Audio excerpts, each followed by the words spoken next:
This Torah class is brought to you by TorahAnytime.com. Okay, good morning, Rabbi. So finally, we begin. There's a very interesting custom reported about Tu B'Shvat that's brought in two different Sfarim. The first sefer is brought in is the Sefer HaMinhagim of the Kal Kodesh of Vermaiza, the customs of Vermaiza. This is reported by Rabbi Shammai. Rabbi Shammai is one of the early recorders of ancient Minhagim. It's also brought in the Sefer Minhage Vermaiza Minhag Mikri Dardiki. So there's an ancient custom in Vermaiza. Now we spoke out a number of times that the region in Germany of Vermaiza used to be called Garmaiza. For instance, the Reikeach was Rebbe Lezer of Garmaiza, and then somehow it became known as Vermaiza, or what we call it as Worms. And we mentioned that the Chida writes in the Sefer Magal Tov in his diary that what happened was it used to be called Garmaiza. However, there was a certain dragon in Vermaiza, and this dragon would eat every day. What would he eat?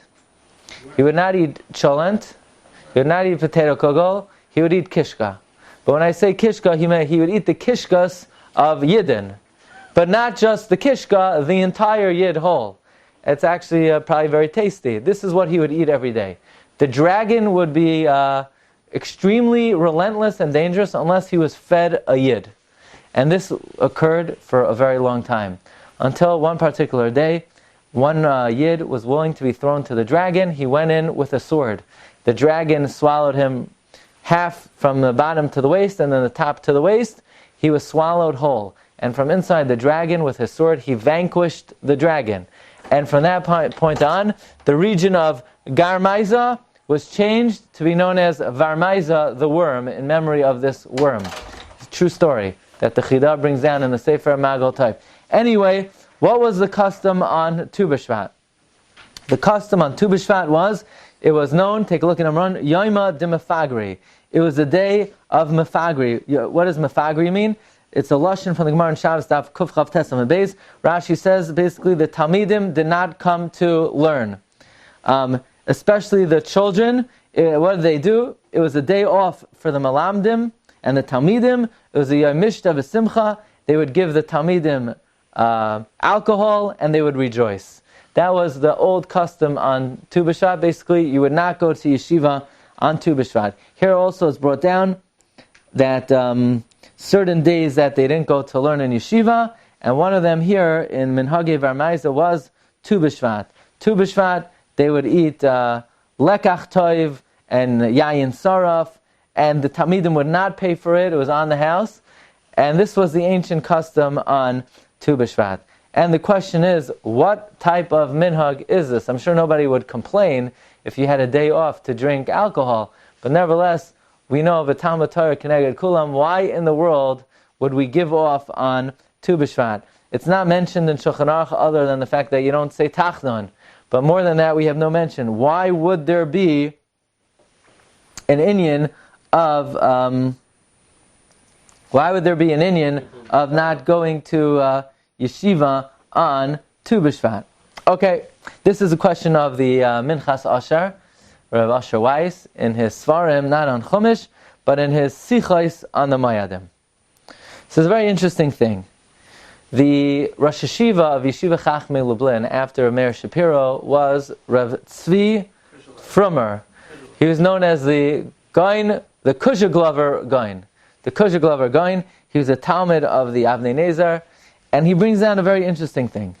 And that is his Rebbe, the Eglei Tal, the Avnei Nezer said, the Sachat Shavar said, that every year on Tu B'Shvat, when the Eglei Tal, who was Malei V'Gadish Chidushim, he was margish, he felt that his Chidushei Torah on Tu B'Shvat were on just like a completely different level. He felt that his best Chidushim of the year, his sweetest Chidushim of the year, his most Geshmak Chidushim were on Tu B'Shvat. Why? Because we know that a man is compared to a tree. Where is a man compared to a tree? It's actually, the pasuk says when you come and conquest a city, don't chop down a fruit tree. The pasuk says, Ki ha'adam eitz hasadeh. Is a tree a man? Meaning, ki ha'adam eitz hasada. Why are you chopping down the tree? Is the tree a man? So it says it sort of in like a rhetorical language. Is a tree a man? But the Gemara takes it literally. Ki ha'adam eitz hasada. A tree is a man. Meaning a person is compared to a tree. And therefore, what are a person's, if a person is a tree, then what are a person's fruits? His chidushei Torah. Mamela, if on Tu B'Shvat is the day that the sap of the tree rises up to be able to produce the fruits, so too, it's the day where the ideas begin to develop in the inner recesses of the mind, because again, if a person is a tree, and the fruits are his Torah, so if on Tu B'Shvat it's the day that the sap in the tree rises up to produce fruits, Tu B'Shvat is the day where the ideas begin to, so to speak, germinate and develop in like the inner recesses of the mind, and therefore the day of the sweetest chidushim is Tu B'Shvat. Okay. Help them come along? Well, alcohol always helps. So, this is an interesting thing. Take a look at number 4. This is in the Shalas Teshuvas Eretz Tzvi in the Chelak Beis in Drush Aleph. Ilan meramez ala adam. Tree is an allusion to a person. Shu eitz, like in the pasuk, and it's also meramez. It's also meramez to a person's shefa, which is the eitz hachayim, which is nigmar those through tshuva on Rosh Hashanah. The Eglei Tal would say that every year after Tu B'Shvat, he was margish like a new flavor in his Chidushei Torah, because the Ikar Rosh Hashanah Le'ilan are going on Chidushei Torah. Now let's take a look at number 6 for a moment, where the Gemara compares a person to a tree. Amar le Rav Yirmiyah le Rav Zera. Rav Yirmiyah said to Rav Zera, Leisi mar listening, let the master come and teach. So Rav Zera said, Amar le cholash libai, I'm weak, v'lo yachilna, I can't. So he said, okay, if you can't teach halacha, at least teach agadata. Leima mar milsa de gata. Amar le hacham Rabbi Yochanan. Mai dechsev ki ha'adam eitz hasada, v'chi adam eitz hasadahu. Ela mishum dechsev ki mimenu toichal. It says about a fruit tree, you should eat from it v'oisai lois sachres. Don't cut it off. And then it says elsewhere about a tree, you can cut it down. How? Some people, everybody is like a tree. Some people, they have fruit. Some people don't. If he's a Talmid Chacham Hagun, you should eat from him and don't cut him down. And if he's not, then you should destroy him and cut him down. So from this Gemara, says Rav Asher Weiss, look at number 7, then we'll come back to number 5 in a moment. Ki ha'adam eitz hasada, Chazal darshan, eitz is a person. Similar to what Rashi says, remember by the Meraglim, it says, go to Eretz Yisrael, and see, hayesh ba eitz imayin. Is there a tree or not? So literally it means, is the land fertile? Does it produce fruits? Does it have trees? But Chazal darshan, is there a person that's kosher to protect in his chus? Like the Gemara says in Tainus. Or like the Gemara says in Avodah Zarah. Eitz is a remez to Torah. Pre-eitz is a remez to the Talmid Chacham. Similarly, Rabbi Yochanan ben Shaul, Gemara in Soita, Daf Mem Vav. Why does the Torah say to bring an Egla Arufa on the Nachal? Says the Gemara, Amar HaKadosh Baruch Hu, let something come that did not make peiros and be cut off in a place that doesn't produce peiros, to be mechaper on someone who was not given the opportunity to produce peiros. What peiros? Does it refer to the person who was murdered who did not have children? So if that's the case, then a zaken or a stris, maybe we would not do the procedure of Egla Arufa. No, it means mitzvahs. The Torah and mitzvahs of a person are his peiros. And therefore, what day is the new beginning and a good opportunity and a most inclined to allow a person's mind to develop new Torah ideas? Tu B'Shvat. Well, says Rabbi Asher Weiss, a fantastic idea, that it could be the minhag of not going to yeshiva on Tu B'Shvat was for the following reason. The rest of the year, you have to learn from the Rabbi. You have to learn Torah. The Rebbe is teaching, and a person has to go learn. But the one day a year that we say, you know what? Don't go to the Rebbe today. Today you're going to develop your own chidushim. Today you're going to come up with your own ideas, your own novella, your own novel thoughts that's Tu B'Shvat. After all, the Avnei Nezer felt a special elevation in his Chidushay Torah on Tu B'Shvat. So it says in Minchas Asher, take a look at number 5, Ve'efshur, the Hainu Taima de Minhaga. That could be the reason for the minhag in Worms, that the Talmidim would not come to the Rebbe's house to learn. Why? Because on Tu B'Shvat, every Yachid could be masig and be mechadesh chidushay Torah. Therefore, it's better to stay home and review and develop your own ideas. Now, this is not the day to go to the Rebbe. The rest of the year, you have to learn from the Rebbe. This is the one day which is mesugal to develop your own chidushim. So, the alcohol actually helps the... Yeah, I said alcohol always helps. So review the chiddush we said earlier. But Rabbi say, I had the following idea, very interesting idea, and that is, if that's the case, what is the first time in the Torah that we have the teaching of Torah Sheba'al Peh? The Gemara says, what's the difference between the first 4 books of the Torah and the 5th book? The Gemara says, the first 4 books, Moshe mipi hagvura amra. Moshe was saying over what Hashem taught him. Devarim, Mishnah Torah, Moshe mipi atzmai amra. Moshe was saying on his own. I'm middle of Shiur, so I'm not available. But Moshe mipi atzmai amra. Moshe, no, please. Moshe said it on his own. So that means Sefer Devarim is Moshe's Torah Sheba'al Peh. Sefer Devarim is the first opportunity for Moshe Rabbeinu to begin to give over the oral law, the Torah Sheba'al Peh. Even though Devarim is part of the Chumash, nevertheless there is a dimension of Torah Sheba'al Peh to it.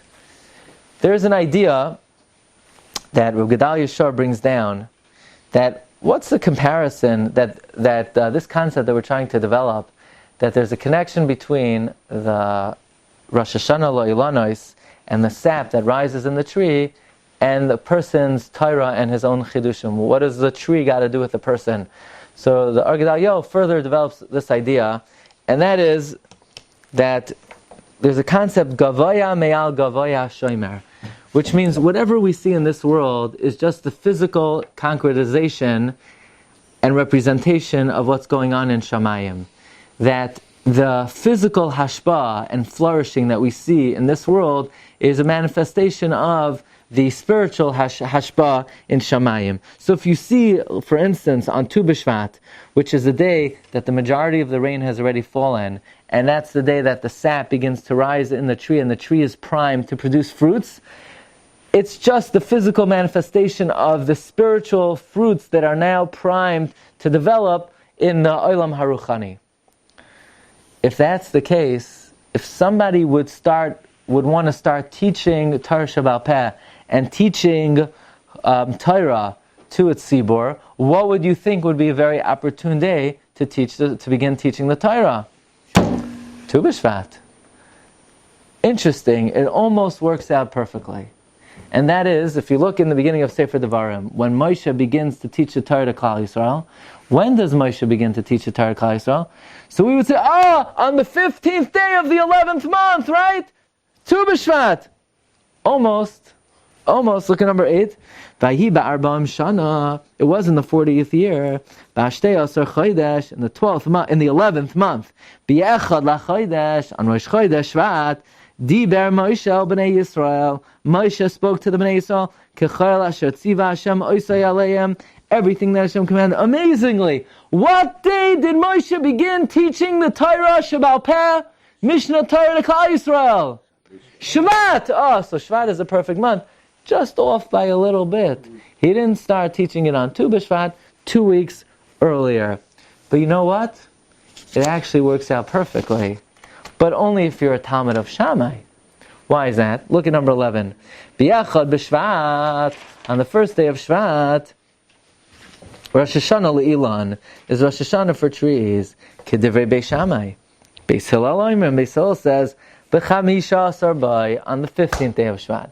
So, this would be a beautiful Dvar Torah if Beis Shammai started to teach the Torah on Rosh Chodesh Shvat. You would say it's Beis Shammai l'shitase. Beis Shammai, who holds that the sap begins to rise on Rosh Chodesh Shvat, that would be the opportune day to say Chidush, and that would be the opportune day to teach Torah. The only thing is, we paskin like Hillel. But it does work out perfectly. Because the Chidush Harim reveals to us that we had two figures back in the Midbar, Moshe and Aaron. And what does Moshe Rabbeinu say to Hashem? Loi ends with an aleph. Ish ends in a shem. Devarim ends in a mem. Anoichi ends in a yud. Spells out Shammai. Loi ish devarim anoichi. I'm not a man of words. You know who I am? I'm a Shammai. I can't be the leader of the Jewish people. They're going to come to me with all kinds of ridiculous questions. Moshe, convert me standing on one leg. And I'm going to smack them. I don't tolerate that. I'm the mechaykek. I'm the lawgiver. There's no room for deviance. Am I the right guy? I can't do this. Hashem said, no. Hu yia lecha lepeh. He will be for you a mouth. Hillel. Aaron is Hillel Omar. Heve mitamidav shel Aaron. Oyev shalom. V'roidev shalom. Aaron was well known to be Talmud of Hillel. Moshe, on the other hand, was Shammai. When somebody would come to Moshe, I want to be Kohen Gadol, but you're a guy. Moshe is not saying, well, let's see what we could do to work things out. Moshe Rabbeinu is go fly a kite, go jump in the lake, and maybe fly the kite while you're in the lake, while you're at it. Moshe Rabbeinu was the mechaykek, he's the lawgiver. He's on the gather of Shammai. He's Loi Ish Devarim Anoichi. Seifei Teva Shammai, the Chidush Harim says. Aaron HaKohen is Hu Yia Lecha Lepeh. Aaron HaKohen is Hillel. Memela, if Moshe is on the gather of Shammai, what day do you think Moshe would choose to teach the Torah Shabbat Melech Klal Yisrael? Rosh Chodesh Shvat. It's L'shitase. Moshe is going L'shitase to Shammai. So you say, but we paskin like Hillel. Yeah, but everybody knows. Rabbi Chanan brings this down in the Kovetz Shiurim. And the Malbim brings this down. And the Malbim says that La'asad Lavai, we're going to paskin like Shammai. So it's not like Moshe Rabbeinu is going Shalai Keneged the Halacha.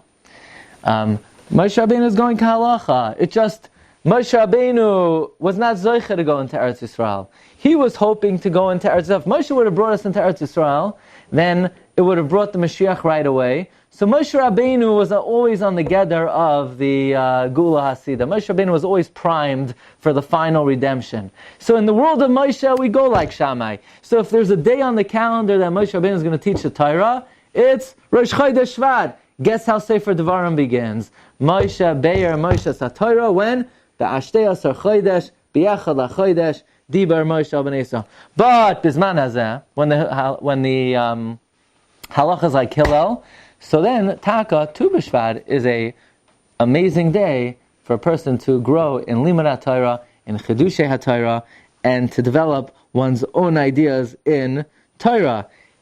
Now, it's interesting, the Chidush Harim does draw some connection here, and I don't quite think he's saying what we said, but he does draw a connection. Now, I could have just taken two lines, but Rabbi Yosef, you told me a gematria yesterday that Elon is 91. So in the middle of nowhere, I don't even know why he says it. He says that Elon is 91. So I put it on the sheet, l'kvaidcha, even though he doesn't do anything with it, but still, you got to give credit where credit is due. That's the second one, remember a few weeks ago? Yeah. So, yeah, H. Chai, right? So, but he ends off over here, look, he says very nice. He says, V'nirmazim, the end of number 10, V'nirmazim, Shammai v'hillel b'zeh, Loi ish devarim anoichi is Seifei Tevos Shammai, Hu yia lecha lepeh is Rashi Tevos Hillel. So we could again suggest that Moshe Rabbeinu, who is the Shorish of Shammai, was mashpia Torah specifically to Klal Yisrael on Echad B'Shvat. But for the rest of us, in our dimension that we live in now, ba'olam hazeh, that we paskin like Hillel, Chamisha Asar B'Shvat is a great day. First of all, it's the Rosh Hashanah in terms of Meiser Peiros, and it's a great day for Chidushei Torah and learning Torah and teaching Torah. So therefore, in that vein, I invite you to come join us tomorrow on... Tomorrow we'll continue Be'ezras Hashem. Shkoyach. It's good, it's fine. You've just experienced another Torah class brought to you by TorahAnytime.com.